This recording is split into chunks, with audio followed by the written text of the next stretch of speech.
Pakistan Peoples party کے عوامی خدمت کے ویژن کے تحت چیئرمین منگوپی ٹاؤن حاجی نواز علی بروہی نے جنرل سیکرٹری پاکستان پیپلز پارٹی سندھ وقار مہدی سے اہم ملاقات کی۔ اس موقع پر ڈسٹرکٹ ویسٹ کے صدر عابد ستی بھی موجود تھے۔ ملاقات میں منگوپی ٹاؤن میں جاری ترقیاتی منصوبوں، عوامی مسائل اور ان کے حل کے لیے کیے جانے والے اقدامات پر تفصیلی تبادلہ خیال کیا گیا۔ چیئرمین حاجی نواز علی بروہی نے وقار مہدی کو ٹاؤن میں جاری ترقیاتی کاموں، بالخصوص سیوریج سسٹم کی بہتری، سڑکوں کی تعمیر، صفائی ستھرائی اور دیگر عوامی سہولیات کی فراہمی کے حوالے سے تفصیل سے آگاہ کیا۔ انہوں نے کہا کہ پاکستان پیپلز پارٹی کی قیادت کی ہدایت پر عوامی خدمت کا مشن بھرپور انداز میں جاری ہے اور عوام کو زیادہ سے زیادہ ریلیف فراہم کرنے کے لیے ہر ممکن اقدامات کیے جا رہے ہیں۔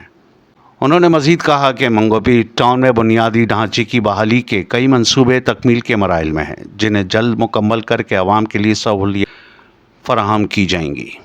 اس موقع پہ جنرل سیکرٹری پاکستان پیپلز پارٹی سندھ وقار مہدی نے چیئرمین منگوپی ٹاؤن کی کارکردگی کو سراہتے ہوئے کہا کہ پاکستان پیپلز پارٹی عوامی خدمت پہ مکمل یقین رکھتی ہے اور ہر سطح پہ عوامی سہولیات کی فراہمی کے لیے پرعزم ہے۔ وقار مہدی نے اس بات پر زور دیا کہ پارٹی قیادت اور متعلقہ ادارے عوامی مسائل کے حل کے لیے مکمل تعاون فراہم کریں گے تاکہ ترقیاتی منصوبوں کو تیزی سے مکمل کیا جا سکے۔ ملاقات میں سیاسی و سماجی امور پر بھی تبادلہ خیال کیا گیا اور اس بات پہ اتفاق کیا گیا کہ عوامی فلاح و بہبود کے منصوبوں کو ترجیحی بنیاد پر مکمل کیا جائے گا۔ چیئرمین منگوپی ٹاؤن حاجی نواز علی بروہی نے اس عزم کا اعادہ کیا کہ وہ عوام کے مسائل کے حل کے لیے دن رات کوشاں رہیں گے اور ٹاؤن کی ترقی کو یقینی بنانے کے لیے تمام ضروری اقدامات جاری رکھیں گے۔